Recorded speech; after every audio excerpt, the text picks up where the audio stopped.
Welcome back to Design on Tap. I'm Lois. I'm Chris. 4 words that are quietly destroying creative teams right now. Go ahead. Which one's good? Oh, that's cruel. Somebody generated 400 options overnight, all competent, in a grid on your screen. You ask which one is good. And the room goes completely silent. Every time. Because that question used to answer itself. When you could only make 3 concepts in a week, you already knew which one you'd fight for. You'd spent the week fighting for it. Now 400 arrive before lunch. And making them stopped being what separates a good team from an average one. Be specific about what changed. Everyone says AI changed everything and nobody says what. The bottleneck moved. Concepting happens in Midjourney and Adobe Firefly now. Motion in Runway, layout in Figma. And leadership was built around the hard part. Assign work, review output, push for better execution. That whole instinct now points at the half that got cheap. Define taste, because that word gets thrown around like a personality trait. Taste is judgment you can defend, not preference. Knowing good from merely competent and saying why out loud in a way that changes what other people see. That last part is doing a lot of work. It's doing all of it. Preferences can't be delegated. Reasoning can. Somebody said this better than us. Steve Jobs, 1995, dismissing a competitor. He said they had absolutely no taste. 30 years and everyone still knows exactly what he meant. And that more engineering wouldn't fix it. That gap used to hide behind execution quality. Now it's the only gap left. Here's my skeptical question. Everyone agrees taste is valuable. Nobody agrees it's teachable. It's cultivable. That's the honest word. Not downloadable, not a workshop, but genuinely developable. Convince me. Ira Glass said it best. People go into creative work because they have good taste, then spend years frustrated because their taste is way ahead of their ability. The gap. Not a defect, the engine. Taste shows up first and drags skill behind it, which means taste trains the way skill does. Exposure until your standards outrun your hands.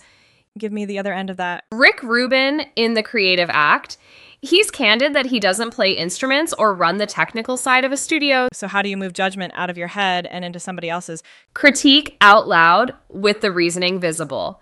The mechanism already exists and has a name. The design crit. Everybody has crits. And most of them fail at the one job that matters now, because leaders deliver verdicts instead of reasoning.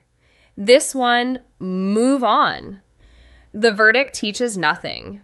So they learn your preferences and never learn your judgment. Then they need you in the room forever. That isn't a team with taste. That's a bottleneck wearing a team's clothing. What's the fix? Say the why every time.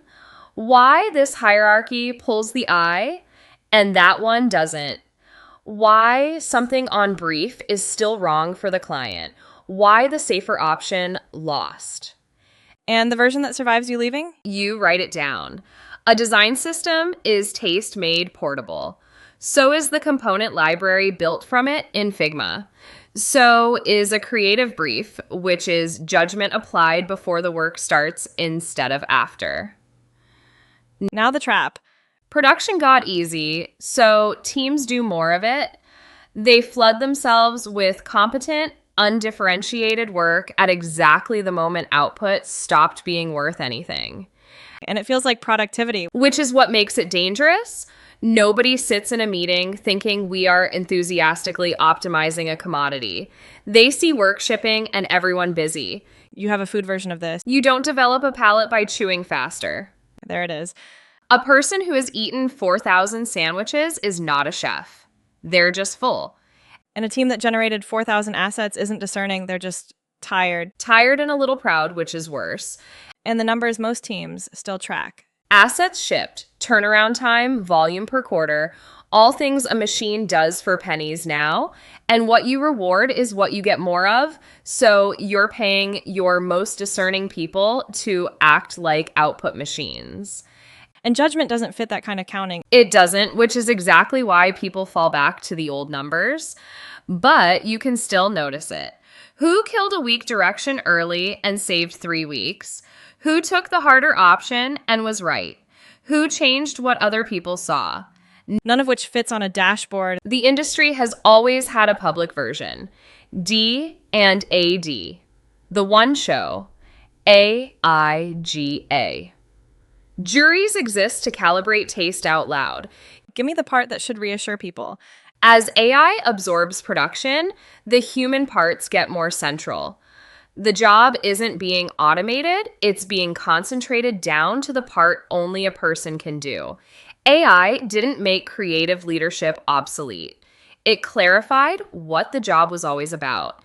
And you've seen this go the other way. A team adopts the tools, output climbs, and the work gets more generic instead of better. Then three things change. Crits start including the reasoning, which takes them from 20 minutes to 40. Time gets defended for thinking. Recognition moves to decisions instead of throughput. And the tools stay exactly the same. Not one tool changes. What changed was what leadership was pointed at. Homework. 3. Go. 1. Take your last real creative decision and write down why you chose it. 2 sentences. If you can't, your team can't either, and they've been guessing. 2. Open whatever tracks your team's work and read what it measures. If it's all volume and speed, you're paying for the automated half. 3. And this one stings. Next time somebody brings you 400 options, don't pick one. Ask which one's good, then wait. Just sit in the silence. Sit in it. That silence is the gap between production and judgment, and closing it is the job now. That's the episode. Stop chewing faster. Develop the palate.